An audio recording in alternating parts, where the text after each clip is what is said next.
Hello friends, I'm Franco D'Rivera. I'm an American author of Cuban origin, and on the 4th of July, 2025, I was deported to Mexico. This is my story. Hola amigos, soy Franco D'Rivera, soy un autor americano de origen cubano y el 4 de julio de 2025 fui deportado a México. Esta es mi historia.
I thought I was free.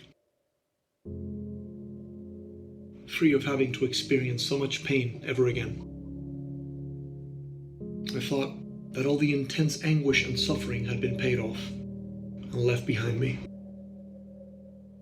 The anguish, the terror, the darkness, the fear, the trembling, the tears of an infant in a grown man's face.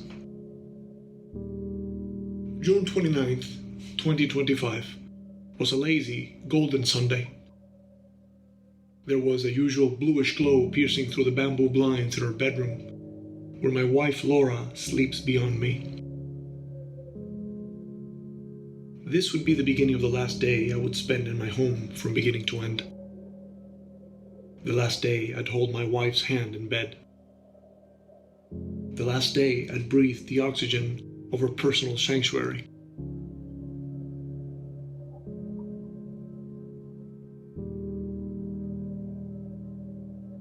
The last day to be free.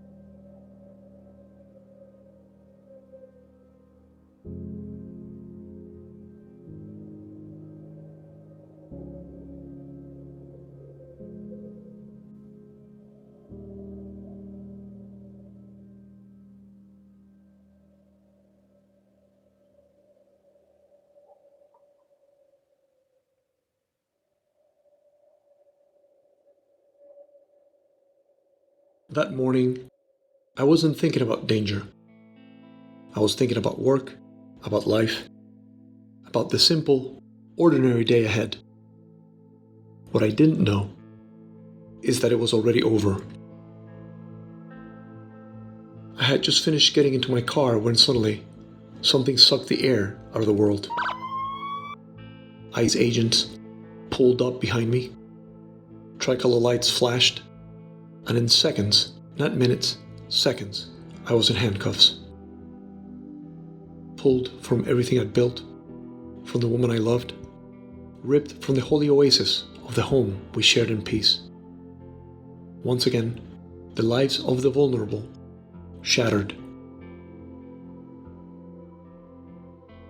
They took me to Dania Beach Detention Center. This was a cold cell where the lights never went out.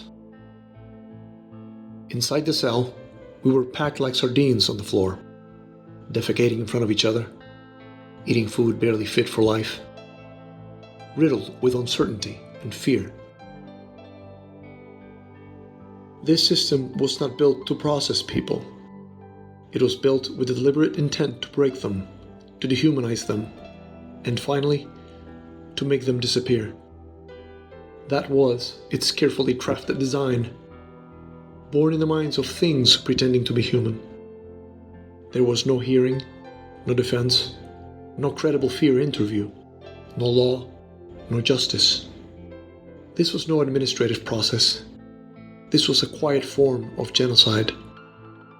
This was living death by the lethal injection of social holocaust dressed as policy. This was both deeply shameful as well as the most heartbreaking experience any human being could ever have to endure or participate in, depending on which side of the cell door you were standing.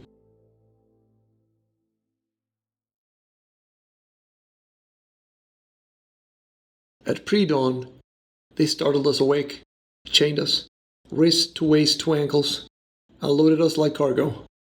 No warning, no explanation, just movement. They flew us to a desert tent camp in Texas, where hope went to die. Rows of white canvas under a merciless sun. We were ghosts in a machine that runs on silence and fear. In Dania Beach, and again here in Texas, the method was exactly the same. Keep the lines severed. Disconnect us from the outside world. Family, lawyers, hope. Phones existed only as decoration, a calculated legal facade. But a single call, if it ever came, was short, late, and watched. This wasn't neglect. It was strategy. Isolation was part of the machinery to keep us powerless, voiceless, and defenseless. A violation of due process rights built into the design and hidden in plain sight. On the 4th of July, Independence Day, they finally deported us. From Texas, United States, to Chihuahua, Mexico. It was a short ride, 45 minutes. We weren't people being released. We were cargo being transferred. At the border, the buses lined up, nose to nose. Paperwork changed hands between guards, and then they moved us, like chickens, from one truck to another. A quick exchange, a handoff. A human being reduced to a line item in someone else's manifest.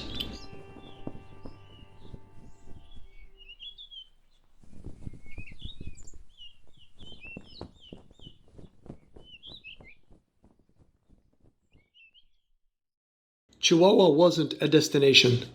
It was a holding zone, a place for phantoms in transit.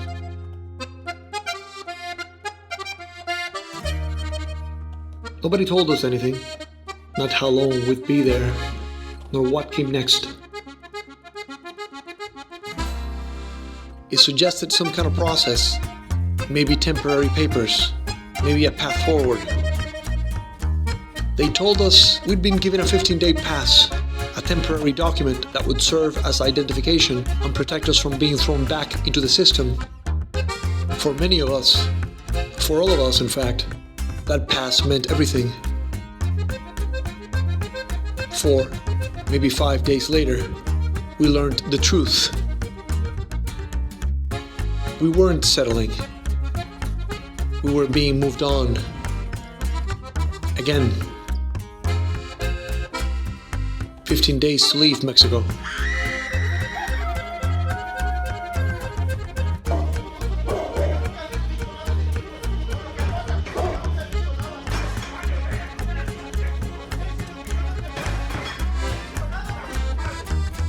Another border, another clock ticking down.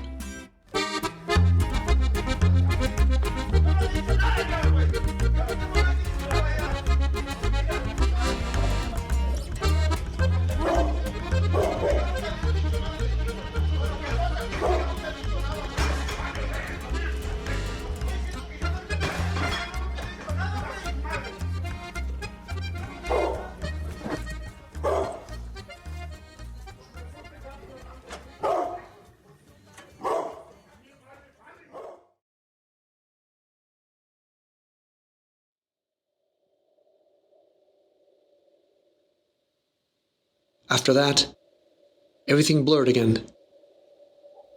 The hope we'd held on to quietly unraveled. Days melted into one another. Then the bus, silent, staring at the road that led nowhere. The air was stale. You couldn't tell north from south. Day bled into night. Only the sound of the wheels, a low, droning mechanical exile.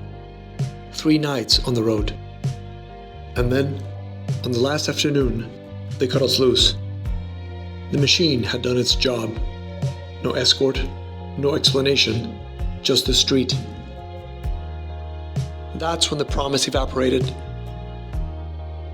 The passes we'd been told would protect us were never handed out. No papers, no protection, no shield against being thrown back into the same system.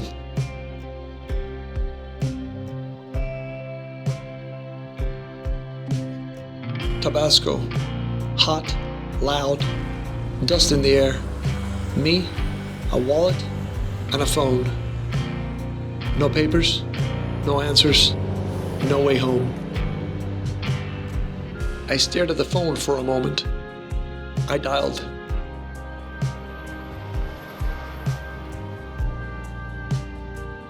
And when my wife's voice came through, it was like sunlight cutting through a storm.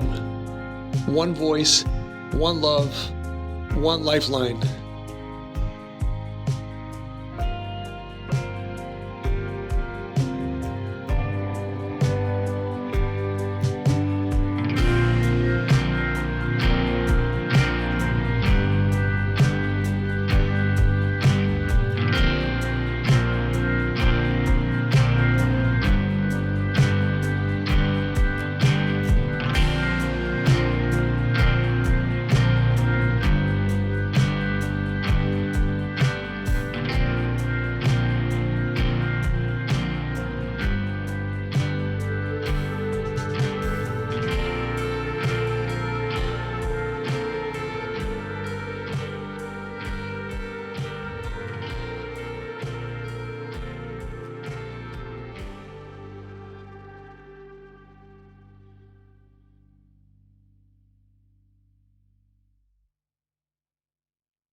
They had cut us loose in the middle of a dusty street. Hot, noisy, absolutely nowhere to go. We had no papers. And here, that meant one thing. At any moment, we could be picked up again and thrown back into the machine.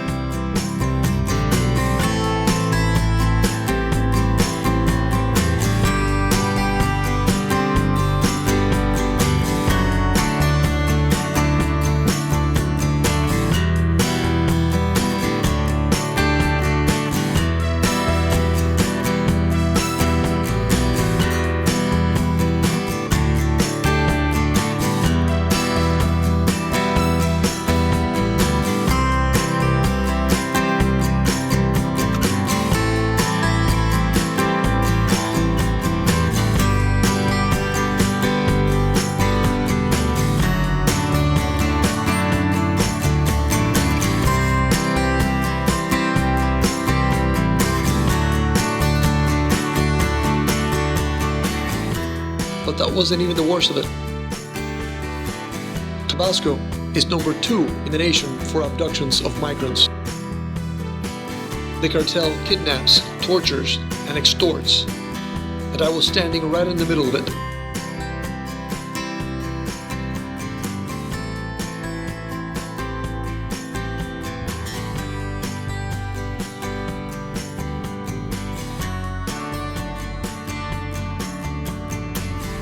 My wife called my lawyer, he called someone else, and through a chain of people, a brother who owned a body shop, came a man named Oscar.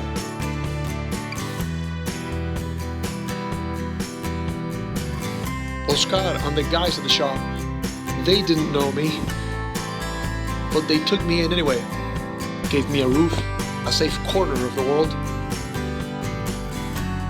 and in that corner, I started to write.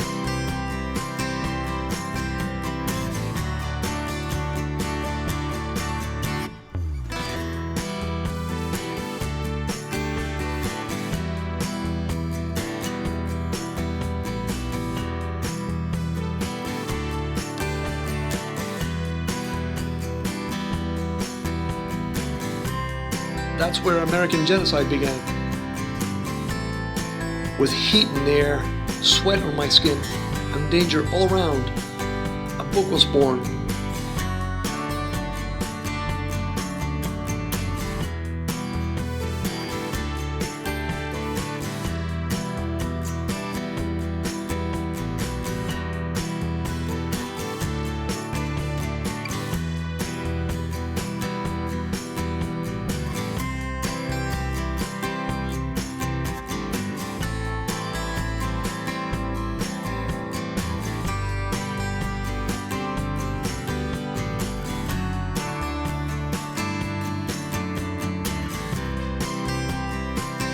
They tried to erase me. Instead, they gave me a beginning.